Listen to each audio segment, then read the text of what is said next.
Sensation. That's really the only words for it. When you look at these articles laying out a possible agreement between the U.S. and Russia about Ukraine, it's all happening so quickly and it's shrouded in so much secrecy, it's almost unbelievable. We have reports of a high-level meeting planned for Munich with representatives from all three countries. Right, Russia, the U.S., and Ukraine. Yeah. But the details are very sparse. It's really striking how this all seems to be unfolding largely outside the usual diplomatic channels. Right. The articles point to a level of backroom dealing and strategic maneuvering that feels like something out of a Cold War spy thriller. Yeah, it's giving John le Carré for sure. Yeah. There's even talk of a U.S. Treasury Secretary visit to Kyiv. And according to one source at least, it's all about setting the stage for a deal where Ukraine essentially foots the bill for this whole conflict. It's a fascinating development, isn't it? We're seeing these potential concessions from Ukraine, and they seem to go way beyond just financial reimbursements. There's talk of them handing over control of key economic sectors like rare earth element mines, oil and gas deposits, even their national energy infrastructure, Naftogaz. Wow. This company is essentially the backbone of Ukraine's energy sector. So it's not just about money then, it's about resources, about strategic assets. Absolutely. One article suggests that the U.S. is really interested in securing these resources to reduce their dependence on China and the Middle East. Exactly. It's a play for greater self-sufficiency for the U.S. on the global stage and, potentially at the cost of Ukraine's autonomy and economic independence. Right. And what really adds to the intrigue here is this report of a secret U.S. Air Force flight landing in Moscow's Vnukovo airport. No official announcements, no public statements, just a hush-hush arrival that's fueling all sorts of speculation. It's like something out of a movie. Some sources are even suggesting that this flight might have carried a high-ranking U.S. official for a secret meeting with the Kremlin. It doesn't make you wonder what's being discussed that requires this level of secrecy. Could this be about finalizing this possible agreement? It's certainly possible. And it raises questions about the nature of these discussions, too. Is this truly a three-way discussion? Right. Or is it more of a U.S.-Russian arrangement with Ukraine's fate being decided elsewhere? And what about Europe? They're being left out of all this. We've got articles detailing the reactions from key European leaders. Yeah. And, well, let's just say they're not thrilled. Well, there's a real sense of shock and disbelief, particularly from Germany and France. Right. Historically, these countries have been at the forefront of negotiations involving Eastern Europe.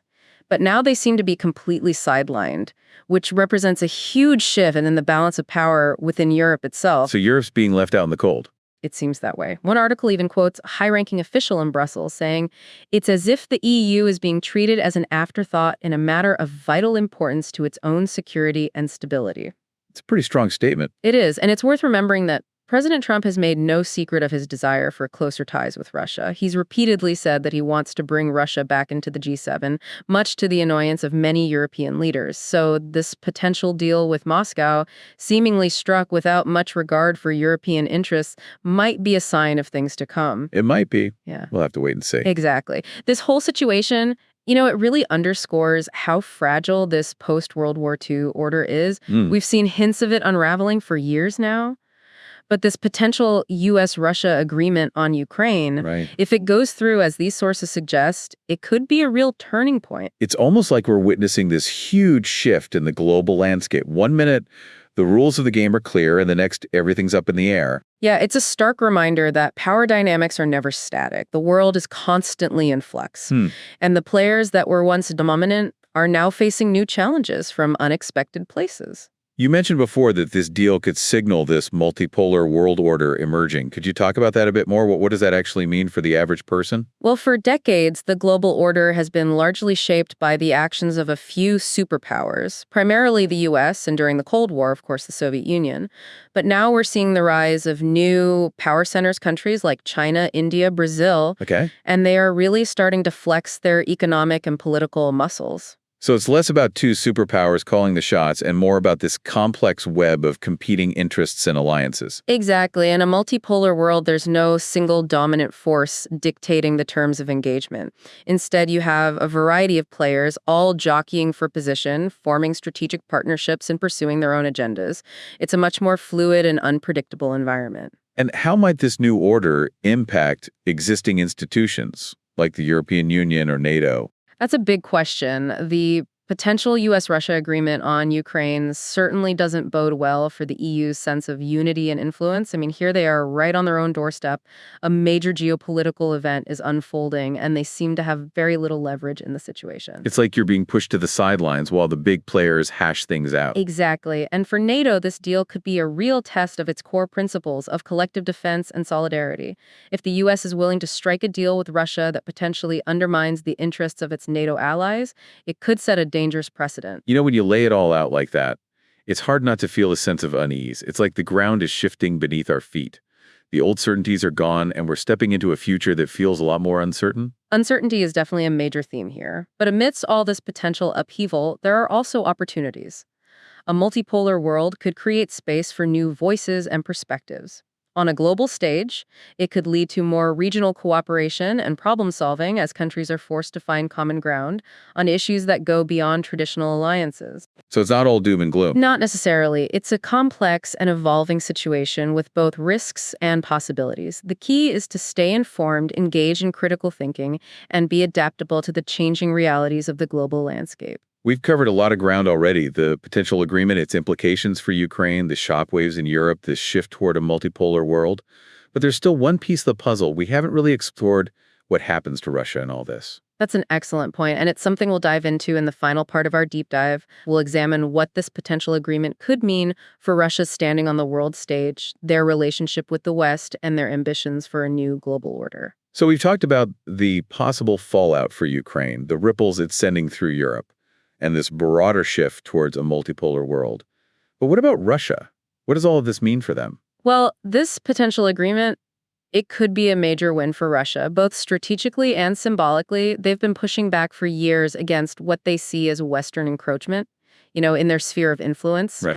And this deal, if it goes through on their terms, it would really solidify their position as a key player in Eastern Europe. So it's a way for them to kind of reassert their dominance in a region they consider really vital to their national interests. Exactly. And remember, Russia has always seen itself as a major player on the global stage, a counterbalance to Western power.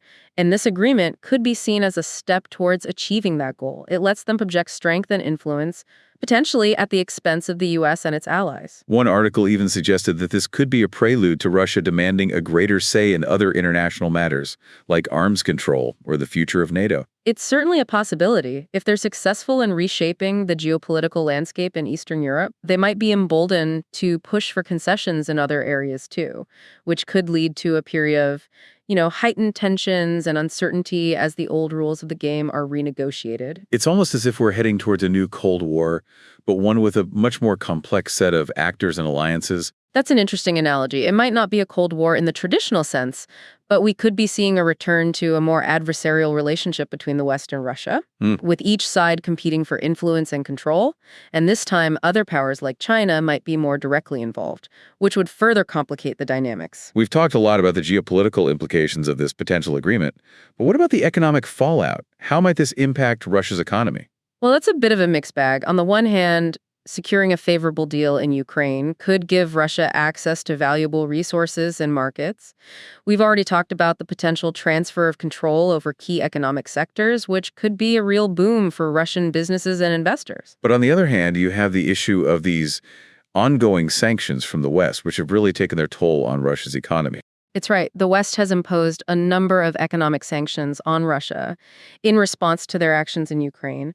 And these sanctions have had a significant impact on their economy. If those sanctions remain in place, it could limit Russia's ability to fully benefit from any economic gains they might make from this agreement. So it's a balancing act for them, weighing the potential economic benefits against the continued pressure from Western sanctions. Exactly. And the outcome of that balancing act, it'll depend largely on how the West responds to this potential agreement. Will they increase sanctions, or will they try to find some kind of common ground with Russia? That's the big question. So what does the future hold? Is this the beginning of a new era of Russian dominance, or will they face significant pushback from the international community? It's hard to say for sure. It's still early days. This is a developing situation with a lot of moving parts. But one thing is clear. The global landscape is changing in a profound way, and Russia is playing a key role in shaping that transformation. That's a lot to think about, for sure. A lot to ponder. If you want to delve deeper into these issues and stay up to date on the latest developments, be sure to subscribe to our podcast. Available on Spotify, Apple Podcast, and YouTube. We're here to make things clear.